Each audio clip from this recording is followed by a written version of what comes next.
I was 3 glasses of wine deep when I decided to finally tell him off.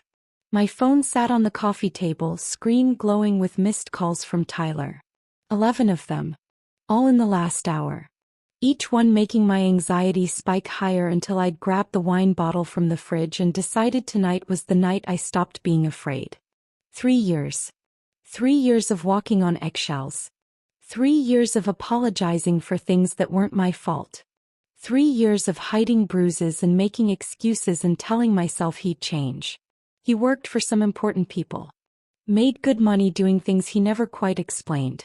And he used that power to make sure I knew exactly how small I was compared to him. But tonight, with liquid courage burning through my veins, I was done.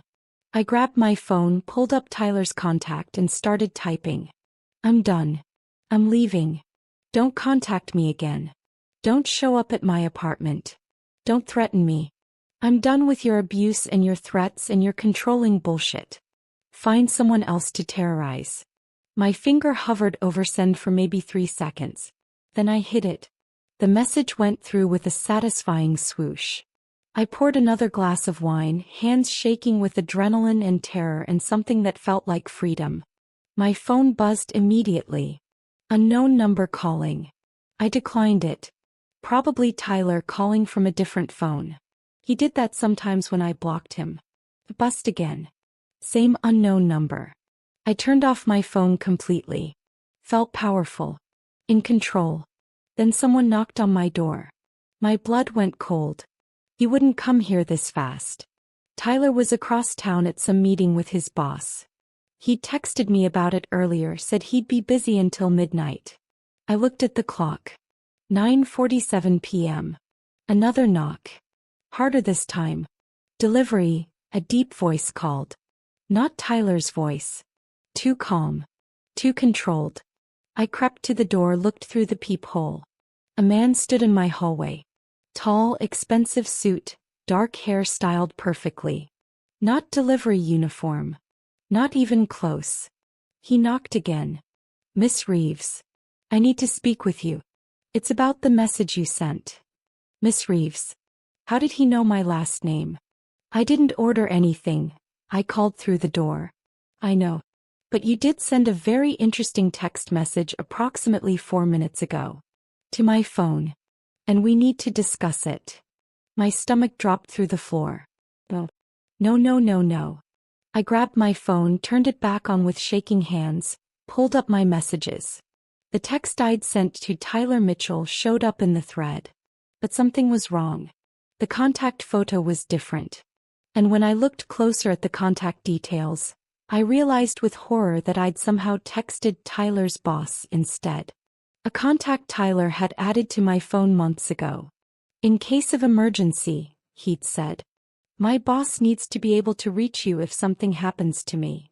I'd never looked at it closely. Never noticed it was right above Tyler's contact in my alphabetical list. And I'd just sent a drunken breakup text full of accusations about abuse to the man Tyler worked for. The man currently standing outside my door. Have you ever made a mistake so catastrophic your entire body goes numb? Drop a comment because what I did next determined whether I survived the night. Miss Reeves, the voice said again, patient but firm. I'm not leaving until we talk. You can open the door or I can open it myself. Your choice. I don't know who you are, I lied. Yes you do. Tyler's mentioned me. Probably tried to scare you with stories about what I do to people who cross me. Pause. But right now I'm more interested in what Tyler's been doing to you. Open the door. Go away or I'm calling the police. No you're not. Because Tyler's told you what happens to people who bring police into my business. And you're smart enough to know that threat applies to you too. His voice softened slightly. But I'm not here to threaten you. I'm here because you sent me a message that suggests one of my employees has been abusing his girlfriend. And I have very strict policies about that kind of behavior. I pressed my back against the door, mind racing. This was a trap. Had to be. Tyler had probably seen the message, called his boss, and they'd cooked up some plan to punish me for trying to leave. I made a mistake, I called out. Wrong number. I meant to text someone else. You meant to text Tyler. I know. But you texted me instead. And now I'm here. Another pause. Miss Reeves, Arya. My name is Arya. Arya. I'm going to be very direct with you. Either you open this door and talk to me, or I'm going to assume Tyler's put you in a position where you're too afraid to speak freely. And then I'm going to have a very different kind of conversation with him. One that ends poorly. For him. The way he said it made something inside me shift. Not fear exactly. Something else. Who are you? I asked. My name is Konstantin Volkov. I run the organization Tyler works for. And I'm outside your door because you just told me one of my people is abusing you. That's not something I ignore. Konstantin Volkov. I'd heard Tyler say that name exactly once, in a tone that mixed fear and reverence. The man you never want to meet, he'd said. Because if you meet him, something's already gone very wrong. Tyler's going to kill me if he finds out I texted you, I whispered. No, he won't. Because if he tries, I'll kill him first. Konstantin's voice was calm. Matter of fact. Like he was discussing the weather. Now open the door, Arya. We need to talk. I don't know what made me do it. Maybe the wine. Maybe desperation. Maybe the strange certainty in his voice that suggested he actually meant what he said. I unlocked the door. Opened it. Konstantin Volkov stood in my hallway looking like violence wrapped in expensive fabric. He was older than I'd imagined, maybe late 30s, with eyes that assessed everything in a single glance. Those eyes moved over me now. Took in my wine-stained t-shirt, my bare feet, the half-empty bottle on my coffee table visible through the open door. Then they stopped on my wrist, where a bruise in the shape of Tyler's fingers stood out purple against my pale skin. Konstantin's expression didn't change, but something in his posture did. Something that made the temperature drop. How long? He asked quietly. How long what? How long has Tyler been putting his hands on you? I pulled my sleeve down. I bruise easily. That's not an answer. It's the only answer you're getting. Wrong. He stepped closer. Not threatening, controlled. Here's what's going to happen. You're going to invite me inside. We're going to sit down. And you're going to tell me everything Tyler's done to you. Every threat. Every bruise. Every time he's made you afraid. And if I don't? Then I'm going to assume the worst. And Tyler's going to pay for things he may or may not have done. But if you talk to me, I can make sure he only pays for what he's actually guilty of. Tell me in the comments. Would you trust a stranger who's scarier than your abuser? Because I had about 5 seconds to decide. You work with him, I said. You're probably friends. Why would you believe me over him? I'm not friends with any of my employees. They work for me. They follow my rules. And one of my rules is no one puts their hands on women. His jaw tightened. Tyler knows this. If he's been breaking that rule, he's going to answer for it. He'll say I'm lying. Then he can say it to my face while I'm deciding whether to believe him. Konstantin pulled out his phone, showed me the screen. My drunken text message glowed there. You sent this, Arya. You told me he's been abusing you and threatening you and terrorizing you. That's not nothing. That's not a joke. That's a cry for help. I was drunk. Drunk people tell the truth. I meant to text him, not you. I know. Which is why I'm taking this seriously. Because you didn't send this to manipulate me or cause problems. You sent it because you hit your breaking point and needed to tell someone, anyone, that you're not okay. He lowered his phone. So let me help you. Or at least let me get the full story before I decide what to do about Tyler. I should have said no. Should have closed the door. Should have deleted his number and pretended this never happened. Instead, I stepped aside and let him in. Konstantin walked into my small apartment like he owned it.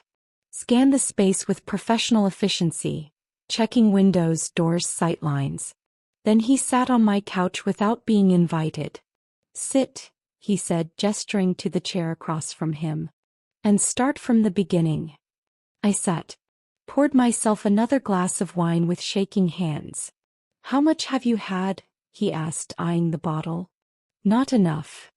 That's usually when people start making calls they regret. I don't regret the call. I regret sending it to the wrong person. Do you? He leaned forward slightly. Because from where I'm sitting, sending it to me might be the best mistake you've ever made. I took a long drink. Felt the wine settle warm in my chest. Tyler and I have been together 3 years. I started. He was nice at first. Charming. Made me feel special. Then about 6 months in, things changed. Changed how? He got possessive.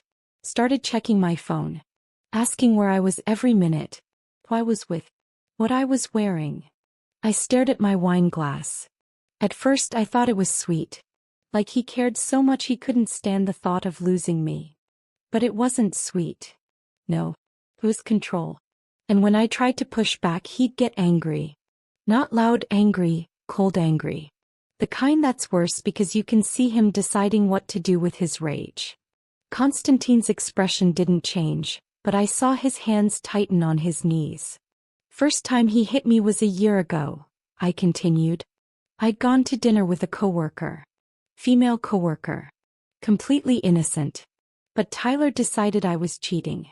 Shoved me against the wall and my voice cracked. He didn't punch me or anything. Just grabbed my throat hard enough to leave marks. Made me look at him while he told me what would happen if I ever lied to him again. And you stayed. He apologized. Cried. Said he'd been stressed about work. That his boss, you, had been putting pressure on him and he'd taken it out on me. Swore it would never happen again. It happened again. 4 more times. Each one worse than the last. And every time he'd cry after. Say he was sorry. Blame the stress. Blame me for provoking him. Blame anything except himself. I drank more wine. Last month he broke my rib. Told the I'd fallen downstairs. They believed him because he's charming and I'm good at lying. Constantine was very still. The kind of still that preceded violence. Why didn't you leave? Because he said if I did he'd find me. That his connections, your connections, meant I could never really disappear. That he'd know where I went and who I talked to and exactly how to make me regret it. I met Constantine's eyes. He said you'd help him. That loyalty to employees meant you'd look the other way if he needed to handle his personal business. Something dangerous flickered across Constantine's face. Tyler told you I'd help him hunt you down if you left. Yes. And you believed him. He works for you. He's part of your organization. Why wouldn't you protect him? Because I'm not a fucking monster who enables abusers. Constantine stood abruptly, pulled out his phone, made a call. Victor. Find Tyler Mitchell. Bring him to the warehouse. No. I don't care if he's in the middle of a meeting. I don't care if he's with family. You have 20 minutes. He hung up, looked at me. What are you doing? I asked, heart racing. Handling this. You're going to hurt him. Yes. Because I told you he hit me. You'll just take my word for it. I can see the bruises, Arya. I can hear the fear in your voice. I can read the message you sent. That's enough evidence for me. What if I'm lying? What if this is all some scheme to get Tyler in trouble? Are you lying? No. But how do you know that? Because liars don't let strange men into their apartments at night. They don't drink wine while crying about broken ribs. And they sure as hell don't look terrified when offered help. He moved toward the door. Stay here. Lock this behind me. Don't let anyone in except me. Wait, where are you going? To have a conversation with Tyler about respecting women and following company policy. He paused at the door. This will get ugly, Arya. If you don't want to know details, don't ask questions when I come back. When you come back? Someone needs to make sure you're actually safe. That Tyler can't get to you. That's going to be me until we sort this out. I don't need a babysitter. You need protection from a man who spent 3 years terrorizing you and is about to find out there are consequences for his actions. That makes you vulnerable. And I don't leave vulnerable people unprotected. He walked out before I could argue. I locked the door behind him with shaking hands, then collapsed against it. What had I just done? I'd let a crime lord into my apartment. Told him everything. And now he was going to hurt Tyler because of things I'd said while drunk. This was going to end badly. For me. For Tyler. For everyone. I should have run. Should have packed a bag and disappeared.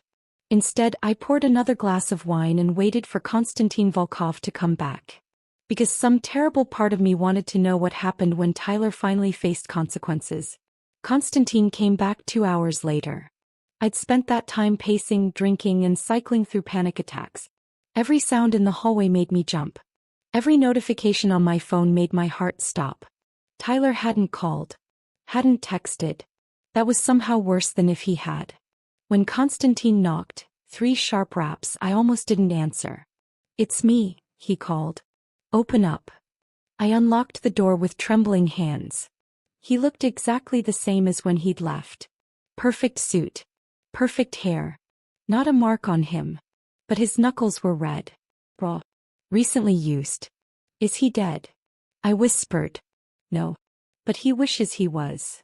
Konstantin stepped inside, closed the door behind him. "Tyler won't be bothering you anymore. I made that very clear." "What did you do? What needed to be done?" "He broke my rules. He used my name to threaten you. He put his hands on a woman repeatedly. That has consequences. You beat him up." "I did significantly more than that. But yes, beating was involved. I should have felt guilty. Should have felt bad for Tyler despite everything he'd done. I didn't." "What happens now?" I asked. "Now you pack a bag. I'm taking you somewhere safer than this apartment." "I'm not going anywhere with you." "Yes, you are. Because Tyler's not the only person you need to worry about anymore." Konstantin moved to my window, checked the street below. "Tyler has friends. People who'll be angry that I disciplined him. People who might decide to take that anger out on you to prove a point. So I'm in danger because you helped me?" "You were already in danger, Arya. From Tyler. From his inability to control himself. All I did was remove the immediate threat and replace it with a more manageable one." "You're the more manageable threat?" He almost smiled. "Comparatively, yes. Tell me in the comments. Is the devil you know worse than the devil you don't?" As I was about to find out. "I can't just leave," I protested. "I have work tomorrow. Bills. A life. Colin's sick. Bills can wait. And your life is currently worth protecting." He turned from the window. "I have a safe house across town. Secure. Comfortable. You'll stay there until I've dealt with any fallout from tonight." "For how long?" "As long as necessary." "That's not an answer. It's the only one I have right now." He checked his phone. "Victor's outside with a car. Pack enough for a week. We leave in 5 minutes." "And if I refuse?"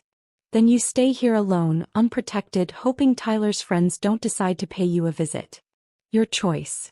It wasn't really a choice. We both knew that.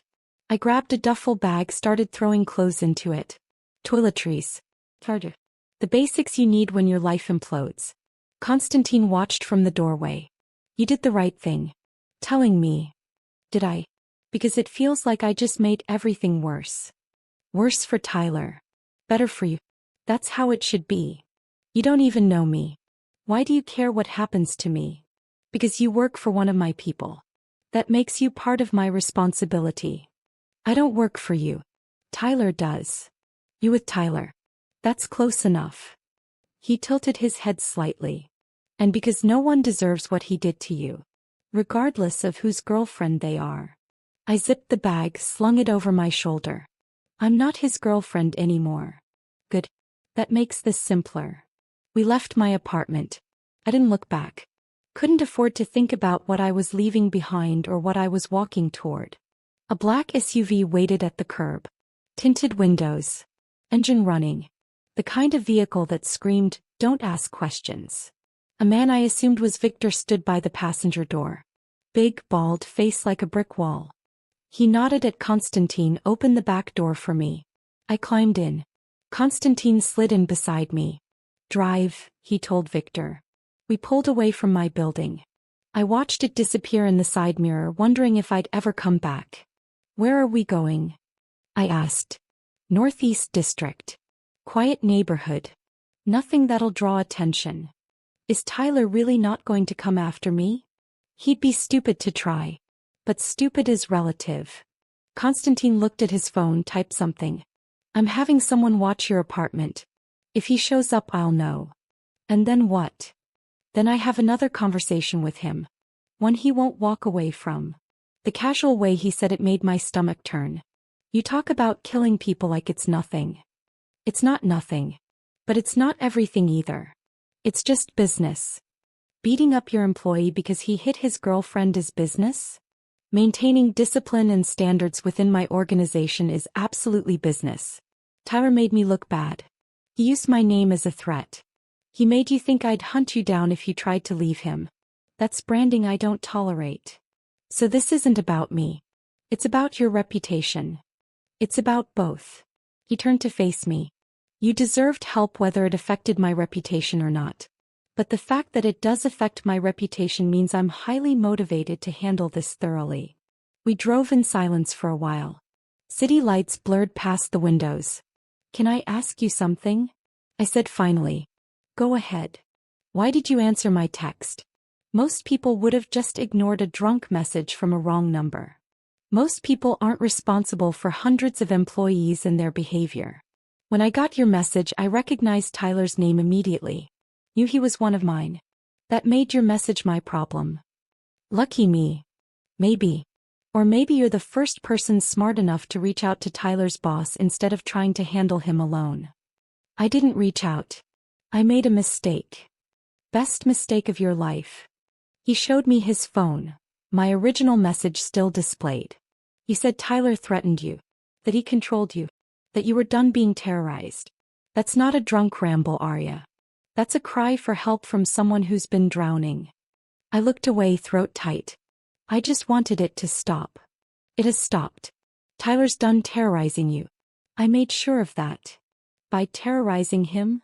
By showing him what real fear looks like. There's a difference. The SUV pulled up to a nondescript building. Nice neighborhood. Quiet street. Nothing that screamed Mafia safe house. Victor parked, came around to open my door. Third floor, Constantine said, leading me inside.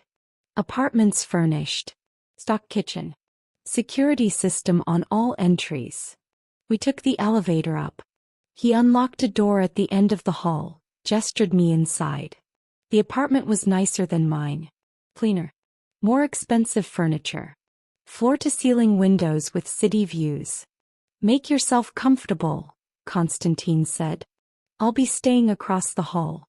If you need anything, call this number. He handed me a card with a phone number handwritten on it. You're staying here? Until I'm sure the situation's handled, yes. That seems excessive. That's thorough.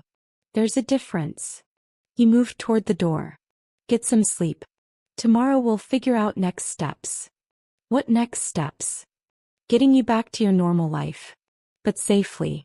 With assurances that Tyler and anyone connected to him understands you're off limits.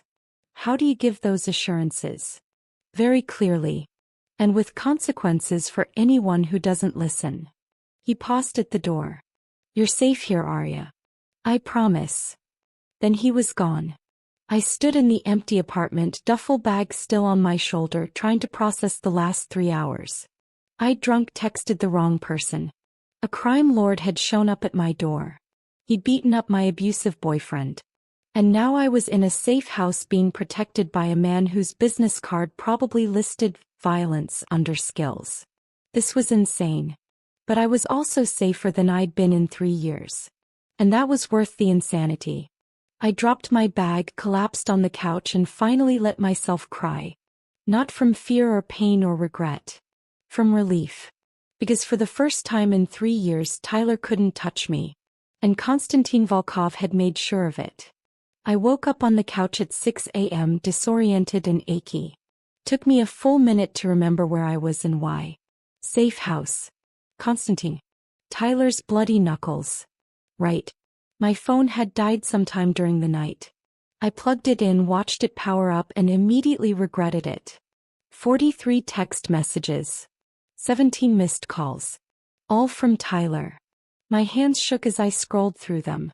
Where are you? Answer your fucking phone. I know what you did. You told him, didn't you? You lying bitch. He broke my arm. You're going to pay for this. I'll find you. You can't hide forever. The messages went from angry to threatening to desperate to angry again. A cycle of abuse compressed into text form. The last one had come at 4 a.m. I know you're with him. Whore. I was reading them when someone knocked on the door. It's me, Constantine called. I let him in. He was holding coffee in a bag that smelled like pastries. Figured you'd need caffeine, he said, setting them on the counter. Then he saw my face. What happened? I showed him my phone. Let him scroll through Tyler's messages. His expression darkened with each one. When did these come in? He asked, voice dangerously calm. Throughout the night. The last one was at 4. He's supposed to be in the hospital. Broken arm, fractured ribs, possible concussion. Constantine pulled out his own phone. How the hell is he texting you? Maybe he's really dedicated to being an asshole. Maybe he needs another lesson. He made a call. Victor. Find out how Tyler got his phone back. Someone was supposed to confiscate it. Boss. I don't care if the nurses thought he needed it. Get it from him. Now. He hung up, looked at me. This shouldn't have happened. I'm sorry. Not your fault. He's obsessed. It's my fault I didn't take his phone before leaving the hospital. Amateur mistake. You broke his arm. I think that counts as taking him seriously. Breaking his arm was the merciful option. After reading these messages, I'm rethinking that mercy.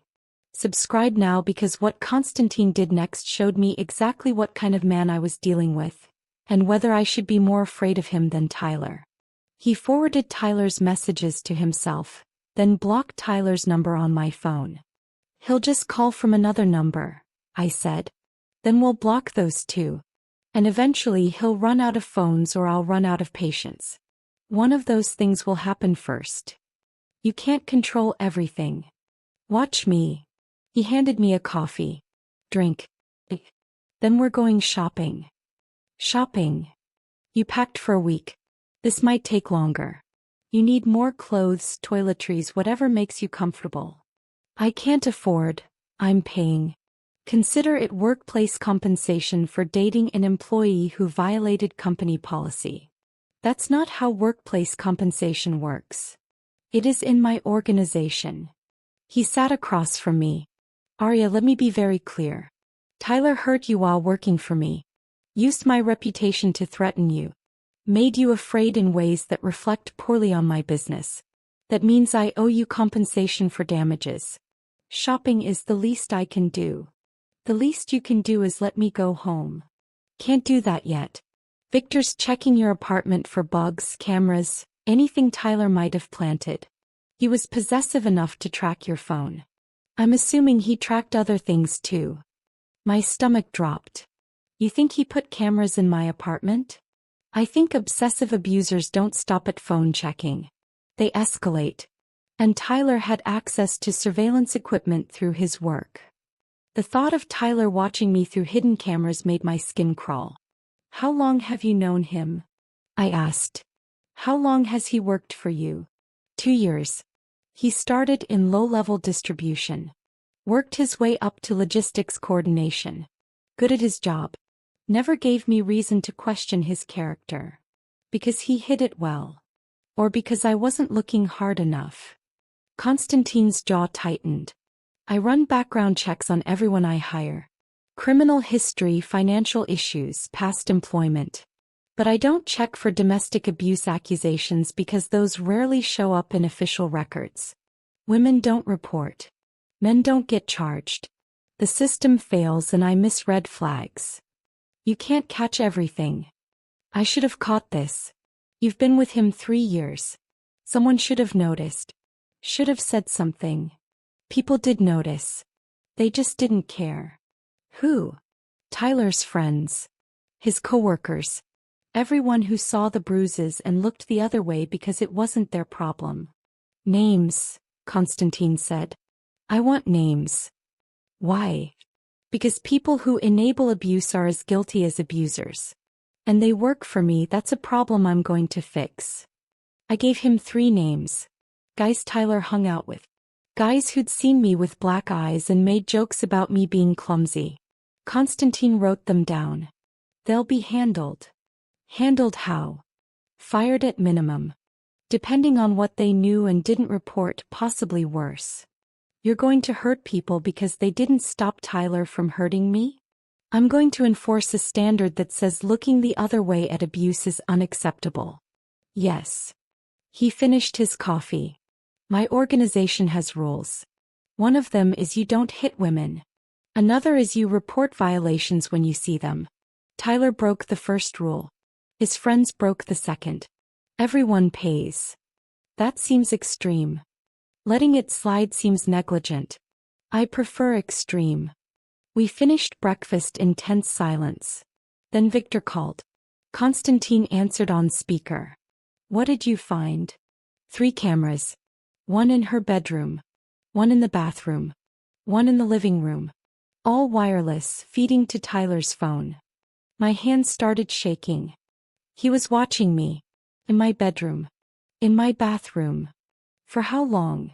Constantine asked Victor. Based on the equipment age, at least a year. A year. Tyler had been watching me for a year. Every time I'd gotten dressed. Every shower. Every moment I'd thought I was alone. I'm going to be sick, I whispered. Constantine ended the call, guided me to the bathroom. Held my hair back while I threw up everything I'd just eaten. When I was done, he handed me a towel. I'm sorry. Stop apologizing. This isn't your fault. It's my employee. My responsibility. He helped me stand. Tyler's going back to the hospital. But this time he won't be conscious enough to text anyone. You're going to hurt him again. I'm going to put him somewhere he can't hurt you. There's a difference. Where? Somewhere permanent. The way he said it made my blood run cold. You're going to kill him. I'm going to make sure he never touches another woman again. However that needs to happen. Constantine. He put cameras in your bathroom, Arya. He watched you undress. He violated you in ways that don't leave physical bruises but damage just the same. That's not something I'm going to handle with a stern warning. So you're just going to murder him? Because of me. Because of him. Because of what he did. Because of the pattern of behavior that says he'll do it again to someone else if I don't stop him. Constantine met my eyes. I'm not asking for permission. I'm telling you what's going to happen so you're not surprised when Tyler stops showing up to work. Tell me in the comments. Can someone be a monster and a protector at the same time? As I was learning, the answer was complicated. What if I don't want you to kill him? I asked. Then I'll make sure he's in prison for the next 20 years. Either way, he's not going to be a problem for you anymore. How can you just decide someone's fate like that? Because someone has to. Tyler decided yours when he put his hands on you. Now I'm deciding his. That's how consequences work. He wasn't wrong. But that didn't make it feel right. I need air, I said. Balconies through there. He pointed. I'll give you space. But stay where I can see you. I stepped out onto the small balcony, breathed in cold morning air that tasted like freedom and guilt mixed together. Tyler had violated me in ways I was still processing. Hidden cameras. A year of being watched. And now someone was offering to make that violation stop permanently. I should have felt relieved. Grateful. Practiced. Instead, I felt complicated. Because accepting Constantine's protection meant accepting his methods. And his methods involved violence I couldn't pretend to misunderstand. My phone buzzed. New number. Text message.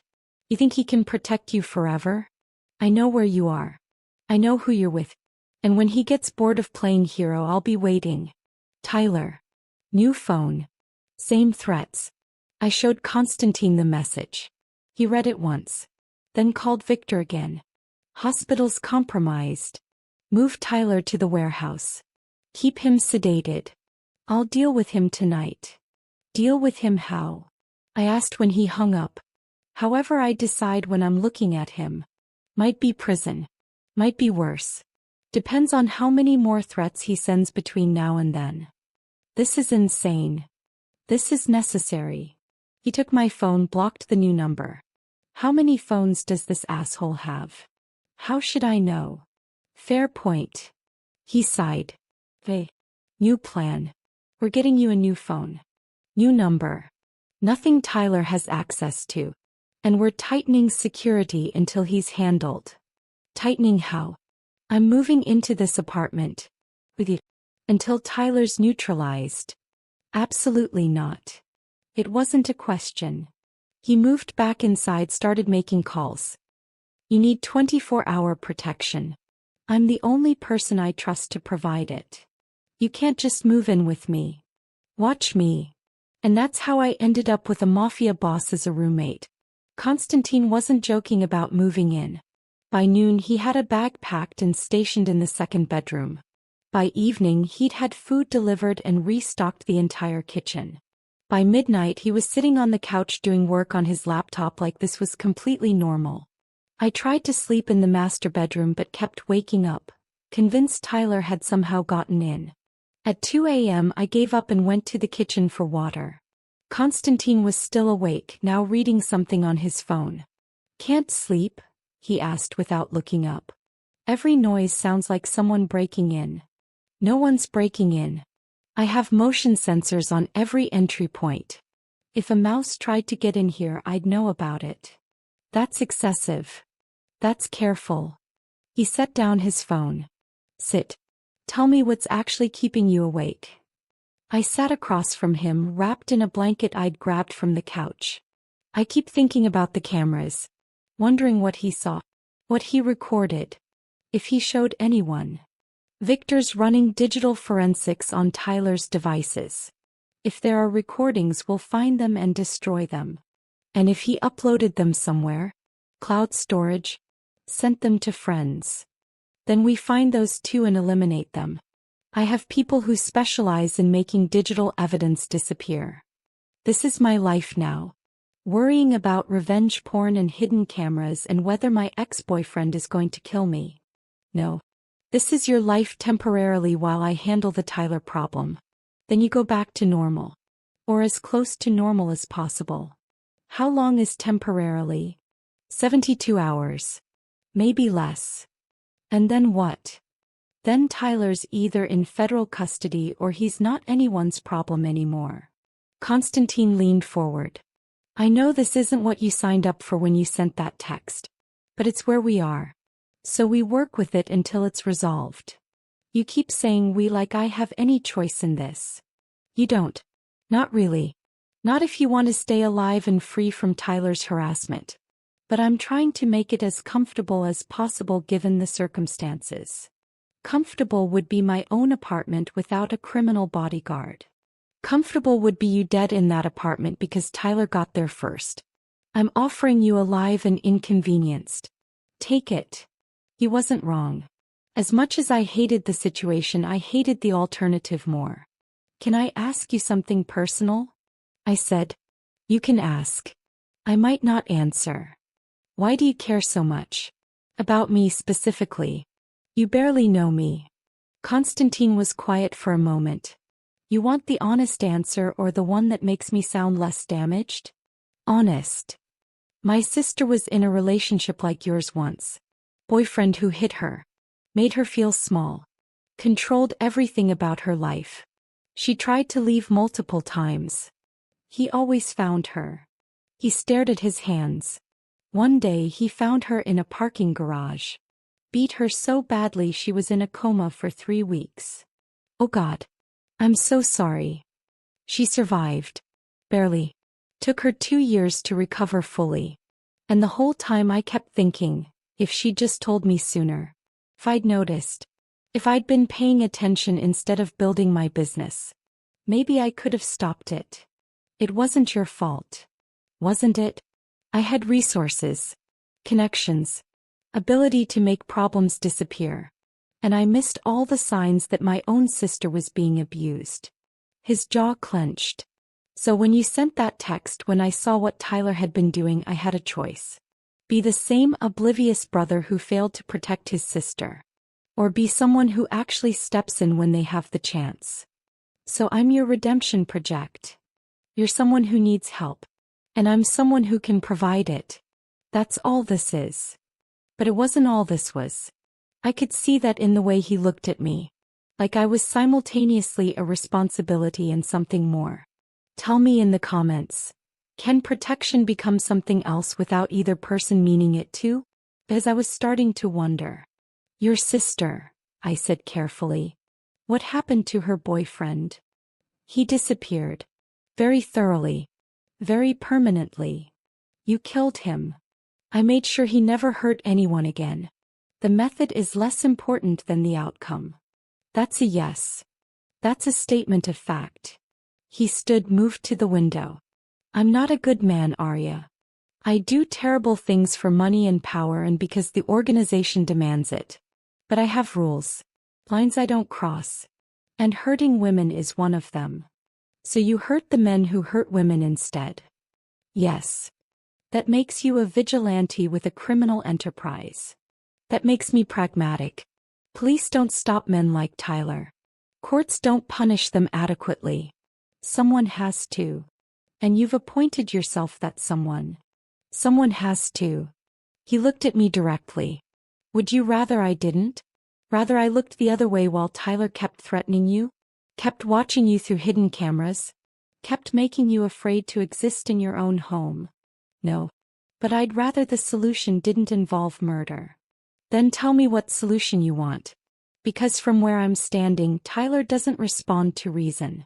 Doesn't respect boundaries.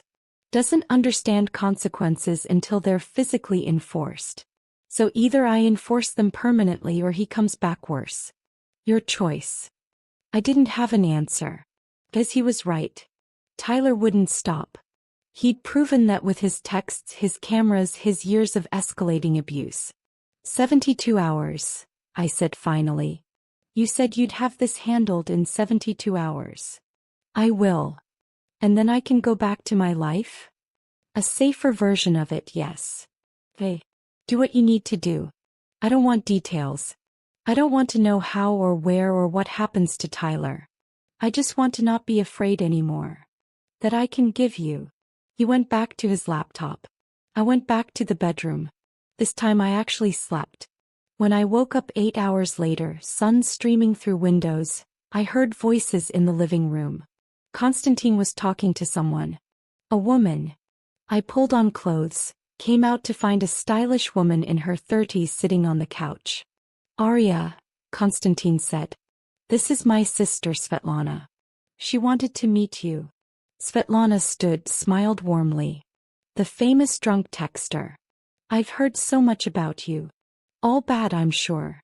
Actually, all interesting. My brother doesn't usually bring women to safe houses. Or move in with them. Or cancel business trips to personally ensure their safety. You've made quite an impression. Constantine shot her a warning look. Lana. What? It's true. He turned back to me.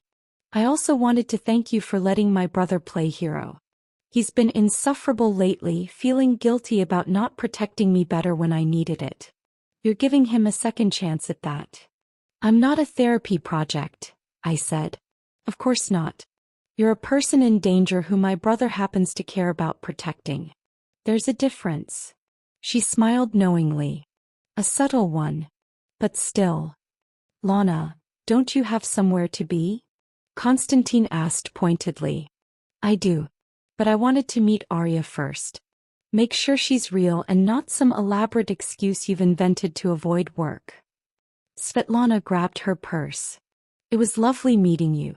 If my brother becomes too overbearing, which he will, call me. I'll remind him that protecting someone doesn't mean controlling them. She left in a whirl of perfume and knowing smiles. Sorry about that, Constantine said. She's protective. She seems nice. She's annoying. But yes, also nice. He checked his phone. I need to handle some business tonight. Victor will stay with you. I don't need a babysitter. You need someone here in case Tyler's people try something while I'm gone. Tyler's people? He has friends. I fired 3 of them yesterday for enabling his abuse. They're not happy about it. And unhappy people do stupid things. Like come after me? Like try. They won't succeed. But I'd rather have Victor here to make sure of that. He left an hour later. Victor arrived 30 minutes after that. Big, silent, positioned himself by the door like a human wall. Do you ever talk? I asked him. When necessary. Is now necessary? No. Fair enough. I spent the evening watching Netflix and trying not to think about where Constantine was or what he was doing to Tyler. My new phone buzzed around 10 p.m. Constantine. It's done. Tyler won't be a problem anymore. I stared at the message. Tried to figure out how I felt. Relief. Definitely relief. Guilt. Some guilt. And something else I couldn't quite name. What happened to him? I typed. Nothing you need to worry about. He's alive. In federal custody.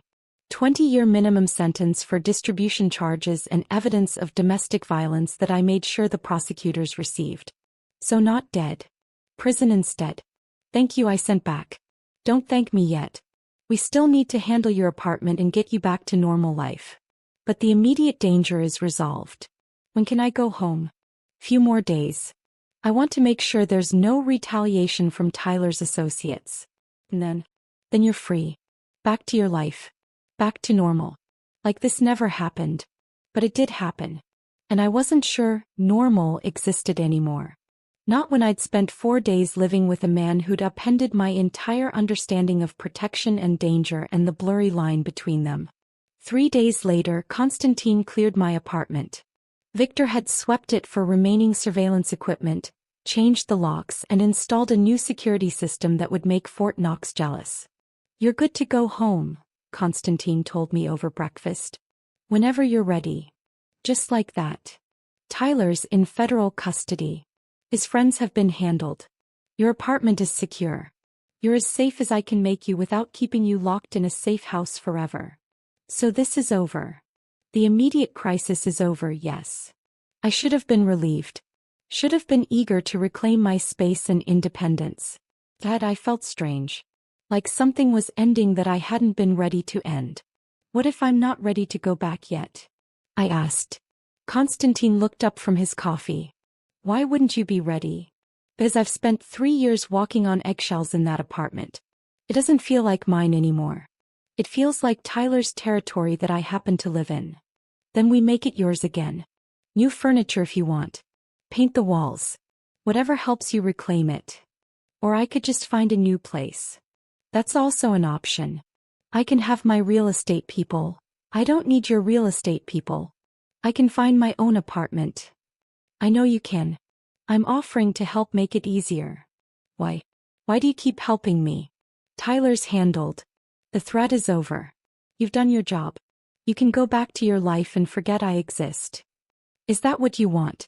For me to forget you exist? Was it? I wasn't sure anymore. I want to understand why you care, I said. Your sister explanation makes sense for the first intervention. But you've gone above and beyond that. Moving in here. Handling my security personally. Still checking on me even though the danger's passed. That's not just guilt about your sister. That's something else.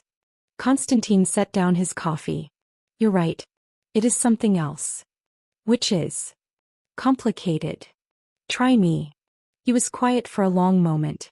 Then, you remind me that there are still people worth protecting in this world. That not everyone in my orbit is damaged beyond repair or compromised by the life I lead. You're just someone who made a mistake and needed help. And helping you reminded me why I started this organization in the first place. Which was to protect people who couldn't protect themselves. To use power for something other than accumulating more power. Somewhere along the way I lost sight of that. You helped me find it again. So I am a redemption project. You're a reminder.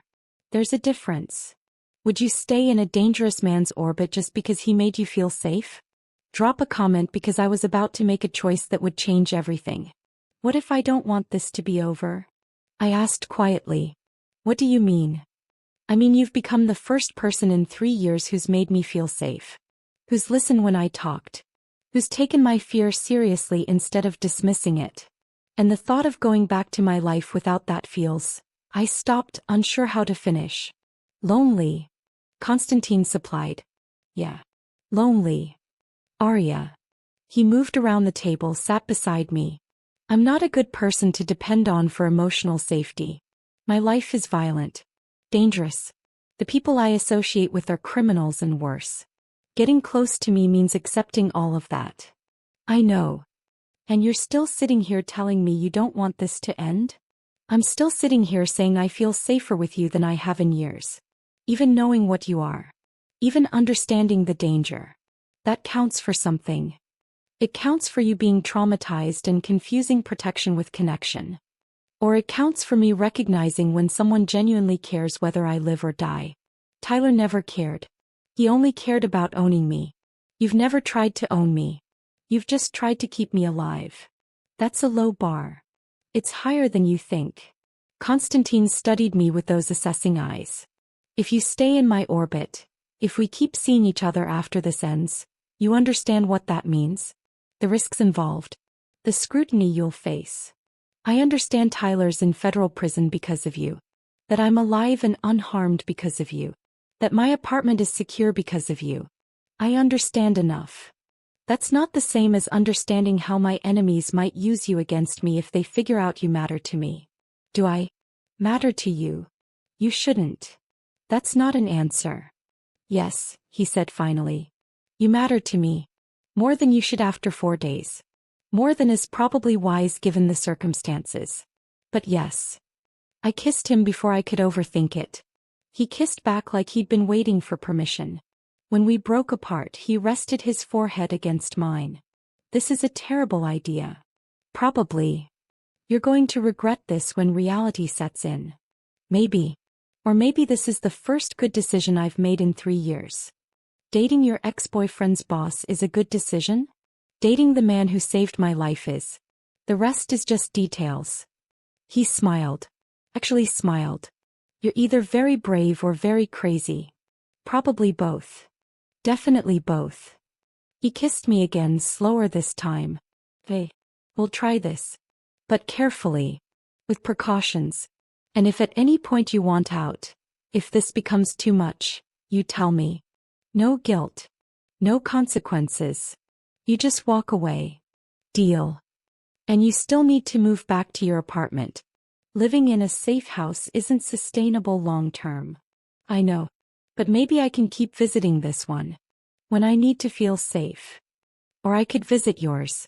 When I need to remember why protection matters.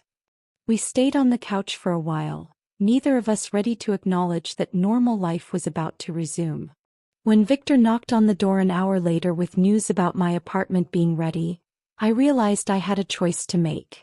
Go back to my old life and try to rebuild it. Or step into something new with someone dangerous who'd proven he'd burn the world down to keep me safe. I chose the latter. And I didn't regret it. Moving back to my apartment was harder than I'd expected. Even with new locks and security systems and Victor doing a final sweep, walking through the door felt like stepping back into a crime scene. Constantine noticed immediately. We can leave. Find you a new place. You don't have to stay here. No. I need to reclaim this space. I can't let Tyler take this from me too. All right. Then we make it yours again. Over the next week, Constantine helped me repaint the walls. We rearranged furniture so nothing was where Tyler remembered it. Threw out anything that reminded me of him.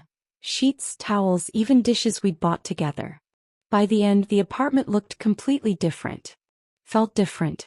Mine instead of his. Better. Constantine asked, surveying our work. Much better. Thank you. You did most of it. I just provided manual labor. And paint recommendations. And furniture moving. And constant reassurance that I wasn't crazy for needing to change everything. You're not crazy. You're traumatized. There's a difference. He checked his phone. I need to handle some business tonight. Will you be okay here alone? The question I'd been dreading. I think so. The security system helps. And you have my number. And Victor's on standby if you need anything. I'll be fine. I tried to sound more confident than I felt. He kissed my forehead. Call if you're not fine. I'll come back. You have an organization to run. I also have someone I care about who's learning to feel safe again. The organization can wait. After he left, I tried to settle into normal evening routine. Made dinner. Watched TV. Took a shower in the bathroom where Tyler's camera used to be, trying not to think about it. By 10 p.m. I was exhausted but wired. Kept checking the security system app. Kept jumping at noises. At 11 p.m. someone knocked on my door. I froze. Checked the peephole. A woman stood there. Pretty, blonde, wearing expensive clothes. Aria Reeves, she called. I need to talk to you about Konstantin Volkov. I didn't open the door. Who are you? My name is Natasha Petrov. I'm Konstantin's business associate. And I think you should know what you're getting into with him. I'm not interested. You should be. Because you're not the first woman he's saved from a dangerous situation. And you won't be the last. This is his pattern. Find vulnerable women, protect them, make them dependent on him. Then use that dependence to control them. My stomach dropped. I don't believe you. Check his history. There was Irina 3 years ago. Domestic violence situation just like yours. He swept in, handled her abuser, moved her into a safe house. They dated for 6 months. Then she disappeared. Disappeared. No one knows where she is.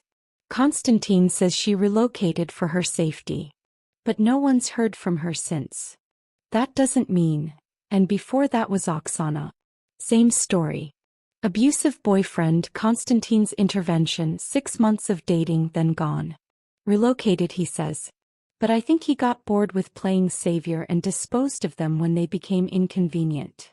Tell me in the comments. Would you believe a stranger's warnings about someone who saved your life? Because I was starting to doubt everything. Why are you telling me this? I asked through the door. Because I made the mistake of caring about Konstantin once. Before I understood what he really is. And I'd hate to see another woman make the same mistake. If you're his business associate, why would you try to sabotage his relationship? Because I'm not his associate anymore. I'm his competitor. And I'd like to see him lose something he cares about the way he made me lose things I cared about. At least she was honest about her motives. Thank you for the warning, I said. But I'm not interested in your vendetta. It's not a vendetta. It's a cautionary tale. Ask him about Irina and Oksana. See if he tells you the truth. She left. I stood at the door, shaking, trying to figure out what to believe. I called Konstantin. He answered on the first ring. What's wrong? A woman named Natasha Petrov just came to my apartment. Said she needed to warn me about you. About women you've saved before who disappeared. Irina and Oksana.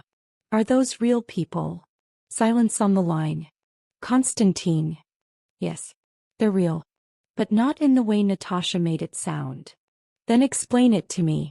Because right now, I'm standing in my apartment wondering if I'm dating a man who saves women just to control them. I'm coming over. Don't let anyone else in until I get there.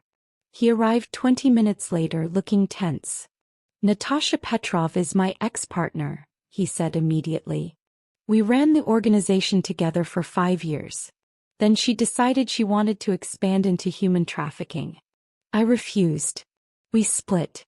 She's been trying to damage my reputation ever since. What about Irina and Oksana? Real women. Real situations I helped them escape.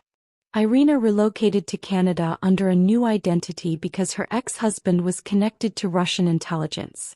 I helped her disappear completely. Fake passport, new name, financial support. He's safe. And she emails me twice a year to thank me. And Oksana? Similar situation. Her boyfriend was involved with a cartel. I helped her get into witness protection. She's in Arizona living under federal protection. Also safe. Also alive. So Natasha was lying? She was telling a truth that omitted crucial context. Yes, I've helped other women. Yes, some of them relocated for safety. No, I didn't kill them or make them disappear because I got bored.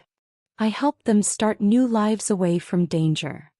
Why didn't you tell me about them? Because I didn't want you thinking you were just another project in a pattern. You're not. What happened with them was about getting them to safety. What's happening with us is different. How is it different? Because I've never lived with any of them. Never canceled business to ensure their security personally. Never considered them anything more than people I had an obligation to protect. He moved closer. You're not an obligation, Arya. You're someone I chose to keep in my life after the obligation ended. How do I know you're telling the truth? Call Irina. I'll give you her email. Ask her yourself what happened. Ask her if I was controlling or helpful. If I saved her life or ruined it. He pulled out his phone, showed me an email thread. Messages from someone named Irina Volkov thanking him for her new life. Sending updates about her job, her apartment, her safety. She uses your last name? I asked. I adopted her legally to help her get Canadian citizenship. It was faster than sponsoring her through normal channels. She needed to leave immediately. Adoption was the solution. That's actually kind of sweet. That's pragmatic. But yes, we stay in touch. She's like a sister to me now. And Oksana? I can't give you her contact information because she's in witness protection. But I can tell you she testified against her ex-boyfriend's cartel and is now living safely under a new identity. The prosecutor on her case can verify that if you need confirmation. I sat on the couch trying to process. So Natasha was trying to make me doubt you. Yes. Because making you leave me hurts me. And hurting me is what she does now. She said you have a pattern. Saving vulnerable women. I do save vulnerable women when I can. That's not a secret. It's what I did for my sister. What I do when I have the resources to help. But that's not the same as having sinister motives. How do I know where helpfulness ends and control begins? You don't. Not yet. You're 4 weeks into knowing me. Trust takes longer than that to build. He sat beside me. But I can tell you this. The moment you want out, the moment this feels wrong, you tell me. And I'll help you leave. No consequences. No retaliation. Just a clean exit and financial support to start over safely. You'd help me leave you? If that's what you needed, yes. Because keeping you safe matters more than keeping you close. I wanted to believe him. Wanted to trust that the man who'd saved me wasn't also the man Natasha had warned me about. I need time, I said. To think about this. To figure out what I believe. Take all the time you need. I'll give you space. You don't have to leave, I do. Because right now, my presence is making you doubt instead of helping you feel safe. That's the opposite of what I want. He stood. Victor will be outside if you need anything. But I'll stay away until you're ready to see me again. He left before I could argue. And I sat in my reclaimed apartment, trying to figure out if I was falling for a savior or a predator. Or if maybe in Konstantin's world, those two things weren't as different as I wanted them to be. I spent 2 days researching Konstantin Volkov. Everything I could find online. News articles, business registrations, social media mentions. Most of it was either vague or sanitized. The man was good at staying out of public record. But I did find one article from 3 years ago about a domestic violence victim named Irina Sokolov who disappeared after testifying against her husband. The article mentioned an anonymous benefactor who'd helped her relocate to Canada. I found another article about Oksana Dymova, who'd entered witness protection after testifying against a cartel operation. Again, mentions of someone who'd facilitated her safety. Both stories matched what Konstantin had told me. On day 3, I called the number he'd given me. Irina answered on the second ring. Hello. Hi. My name is Arya. Konstantin gave me your number. I hope that's okay. Oh. Yes, he mentioned you might call. You're the woman he's been protecting. I was. I'm trying to figure out if I still need protecting or if I need protection from him. Irina laughed. Smart question. I asked myself the same thing 3 years ago. What did you decide? That Constantine is terrifying, absolutely. But only to people who threaten the people he cares about. To everyone else, he's just aggressively helpful in ways that feel overwhelming until you understand his motives. Which are guilt about his sister, compulsive need to fix things he sees as broken, deep-seated belief that power should be used to protect rather than exploit. She paused. He saved my life, Arya. My ex-husband would have killed me if Constantine hadn't intervened. He gave me a new identity, a new country, a new start. Asked for nothing in return except occasional emails to confirm I'm still alive. He didn't try to control you? He tried to control my security. Made me follow protocols I found annoying. Insisted on regular check-ins until he was sure I was safe. But control me personally? My choices? My life? Never. He was just paranoid about my safety. Which, given my ex-husband had mob connections, was reasonable paranoia. Did you ever date him? God, no. He's like a very intimidating older brother. The thought of dating him is... She made a disgusted sound. Oh. Whatever you've heard about him collecting vulnerable women, it's not romantic. It's compulsive heroism combined with guilt and way too many resources. Someone told me he makes women dependent on him. He makes women safe. There's a difference. Dependency would be him controlling my money or my choices. Safety was him giving me enough resources to be independent in a new country where I didn't know anyone. Irina's voice softened. Are you afraid of him? I don't know. I feel safe with him. But I'm not sure if that's real safety or just Stockholm Syndrome with better funding. I felt the same way. Took me a year to realize the difference. What is the difference? Stockholm Syndrome victims defend their captors because they're afraid of consequences if they don't. Real safety means you can criticize, question, or leave without fear. Has Constantine ever made you afraid to disagree with him? I thought about it. No. He's asked my opinion on everything. Given me choices. Even offered to help me leave him if I wanted to. Then you're not a captive. You're someone he cares about who he's trying to protect maybe too aggressively. That's annoying but not sinister. How do I know when protection becomes control? When he starts making decisions for you instead of with you. When he limits your access to other people, money, or information. When questioning him results in punishment instead of conversation. She paused. Has he done any of that? No. Then trust your gut. He saved you from Tyler. He's handling the aftermath. And yeah, his methods are extreme. But extreme is sometimes what's needed when you're dealing with dangerous people. We talked for another 20 minutes. By the end I felt clearer. Constantine wasn't perfect. He was controlling about security and paranoid about threats and way too comfortable with violence. But he wasn't Tyler. He wasn't trapping me. He was protecting me. There was a difference. I called him. Can we talk? Are you safe? Yes. I'm fine. I need to see you. I'm outside. What? I've been parked across the street for 2 days.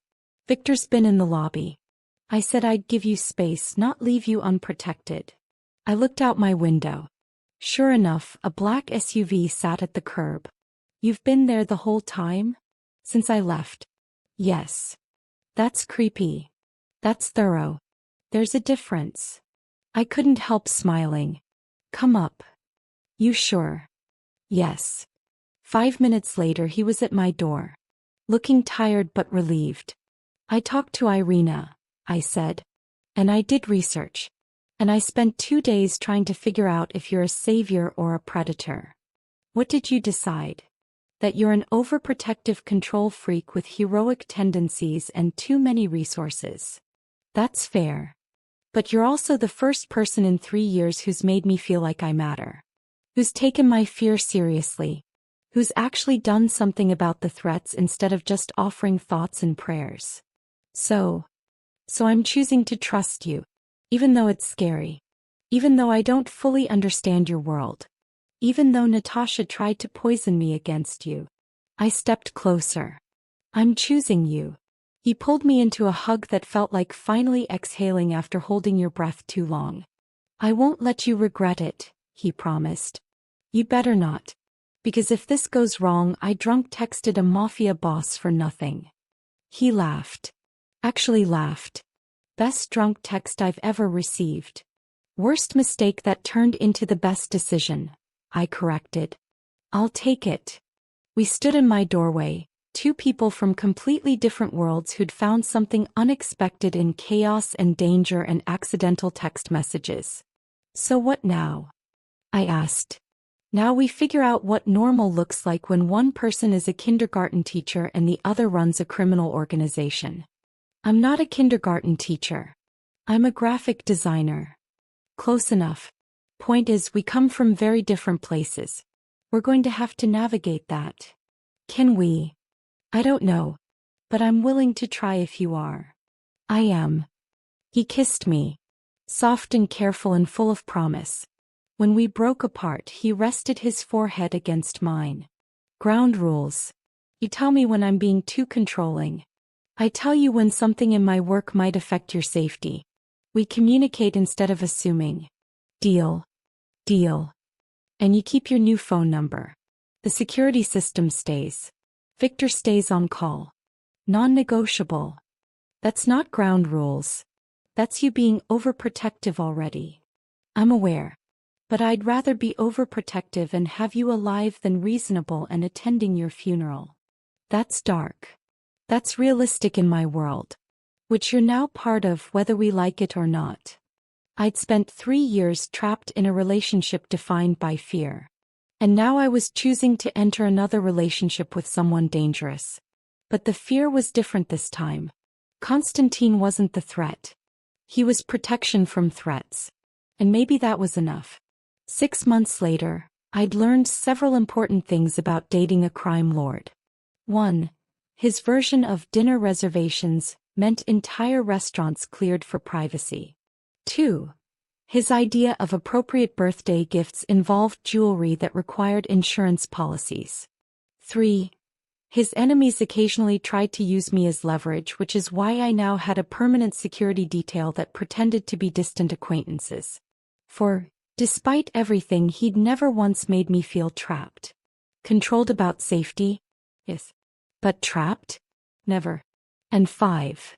Sometimes the person who saves you isn't the person you expected. Sometimes they're worse than the danger you were running from. Until they're not. Until they're just someone who cares whether you live or die and has the resources to make sure you do. On our 6-month anniversary, Constantine took me to dinner at that cleared-out restaurant. I have something to tell you, he said over dessert. My stomach dropped. This sounds like breakup talk. It's not. It's expansion talk. Expansion. My organization is going legitimate. Well, mostly legitimate. I'm transitioning out of the criminal enterprise and into legal business. It'll take 2 years. Maybe 3. But by the end, I'll be a boring businessman instead of a crime lord. Why? Because I want a life with you that doesn't involve constant security threats. Because my sister's been asking me to go legitimate for years and I finally have a reason to listen. And because you deserve better than dating someone who handles problems with violence. I knew what you were when I chose you. And I'm choosing to become something better. For you. For us. For whatever future we might have. Tell me in the comments. Can people really change, or do we just become better at hiding what we are? As I was about to find out. That's a lot of change, I said carefully. It is. And it'll be messy. There will be pushback from people who don't want me to leave. But I'm doing it anyway. Because of me. Because of us. Because I want a relationship that doesn't involve explaining to my girlfriend why there are armed guards at family dinners. Because you deserve normal, and I'd like to be the person who gives it to you. I don't need normal. I just need honest. Then here's honest. I'm terrified this won't work. That I'll go legitimate and lose my edge and you'll realize you preferred the dangerous version. Or that I'll fail at being normal and you'll leave because you can't handle the transition. Or, I said, taking his hand, we figure it out together. Messy transitions and all. You're sure? I drunk texted you by accident and you showed up at my door. That was fate being aggressive. Everything since then has been choice. And I'm choosing you. Criminal or legitimate. Dangerous or boring. All of it. He smiled. You're either very brave or very crazy. You keep saying that. Because it keeps being true. Then I'm both. And so are you. Which is probably why this works. 2 years later, Konstantin Volkov officially dissolved his criminal organization. Transferred operations to trusted associates who maintained his ethical standards without the illegal activities. Launched 3 legitimate businesses in tech, real estate, and private security. He still had enemies. Still needed security. Still solved problems with a level of intensity that normal people found unsettling. But he came home to me every night. No blood on his hands. No bodies in warehouses. Just a man who'd chosen to be better because someone had accidentally trusted him with her safety. We got married in a small ceremony with Svetlana as maid of honor and Victor as best man because apparently former bodyguards make excellent wedding parties. And on our wedding night, I showed Konstantin the drunk text I'd sent 3 years earlier. The one that had started everything. I should frame this, he said, reading it. Please don't. It's embarrassing. It's perfect. You told off your abusive boyfriend and accidentally found someone who'd burn the world down to keep you safe. That's not embarrassing. That's fate having a sense of humor. Aggressive fate. The best kind. I kissed him. My husband. My accidental savior. My choice. No regrets, he asked. About drunk texting a crime lord? 0. About everything that came after? Also 0. Good. Because I'm keeping you forever now. That sounds threatening. That's a promise. There's a difference. And there was. Because Konstantin Volkov had taught me the difference between control and protection.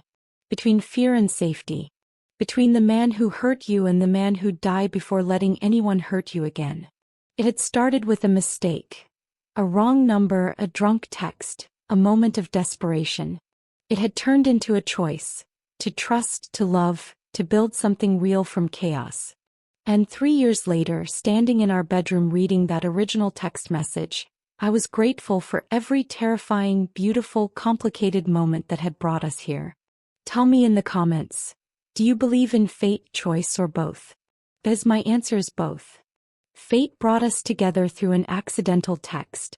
Choice kept us together through everything that came after.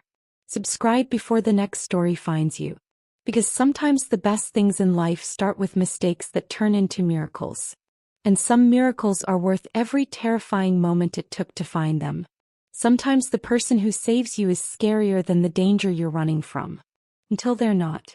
Until they're home. And I drunk texted my way into finding exactly that.